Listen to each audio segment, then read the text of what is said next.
I'm at JB's Record Lounge in historic West End. One of the reasons why this is one of my favorite record stores is their 12-inch collection, very extensive, priced right. And if I had my choice between spinning the album cut versus the 12-inch, I would take the 12-inch simply because of the fact that they normally give you an extended intro, and somewhere in between there's a break where you can sort of transition in and out of your mix. And it's no coincidence that sound quality on 12 inches is a lot better than the sound quality that you would get on the vinyl.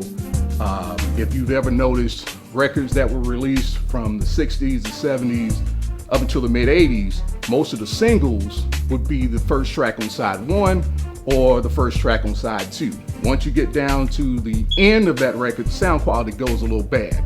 So with that being said, let's see what we can find today, and let's start digging.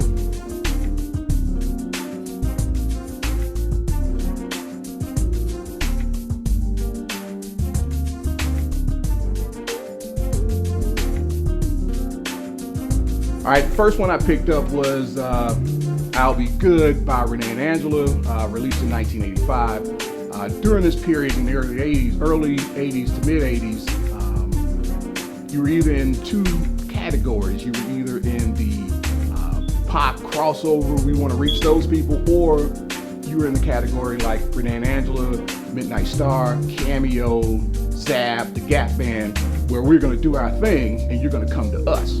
And they fall in that category. Classic track, great sound, and I just realized that Bruce Sweeten, the engineer for Michael Jackson's Off the Wall and Thriller, co-produced this record. Solid record, can't go wrong with the Renee and Angela.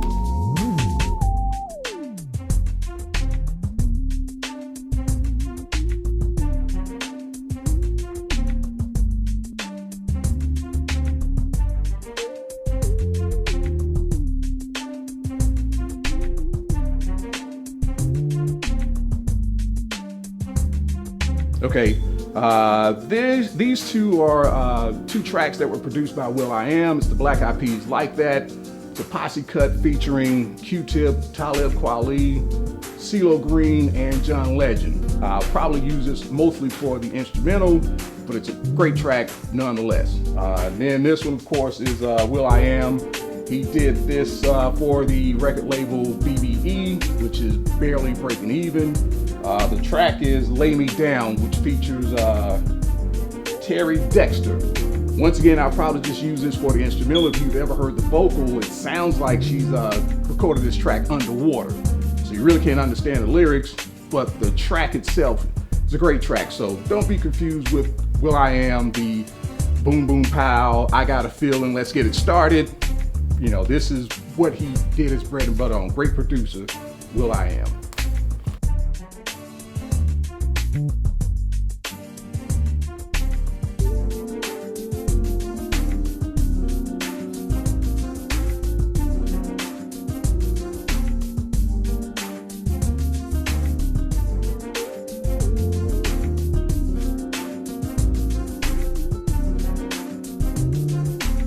All right, this particular record, it's ORS. It's a track called Moon Boots.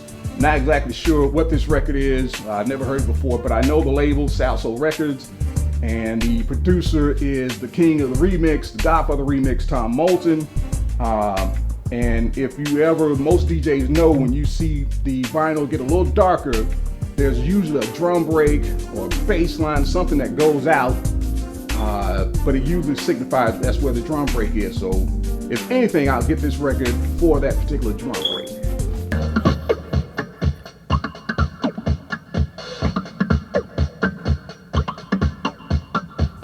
This, of course, is the quintessential track, the 80s track, The Right Stuff by New Kids on the Block. I've had the opportunity to DJ a lot of events that features 80s music.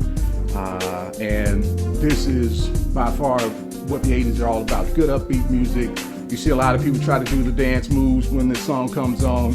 But it's a great track. Once again, extended, easy to bring in. Has a breakdown in the middle, easy to take out. So a classic track by New Kids on the Block, produced by Maurice Starr.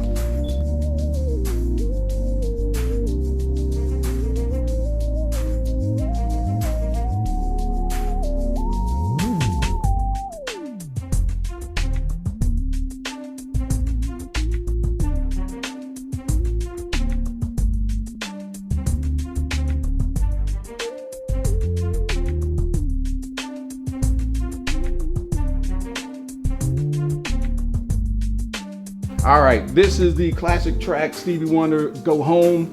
The thing about an artist like Stevie Wonder, his catalog is so extensive, you sort of forget some of the tracks that he's done in the 80s. This is a classic one, 9 minutes long, so that's usually gonna be a good intro where you can bring it in, and there's gonna have a breakdown in there where you can transition out to your next song.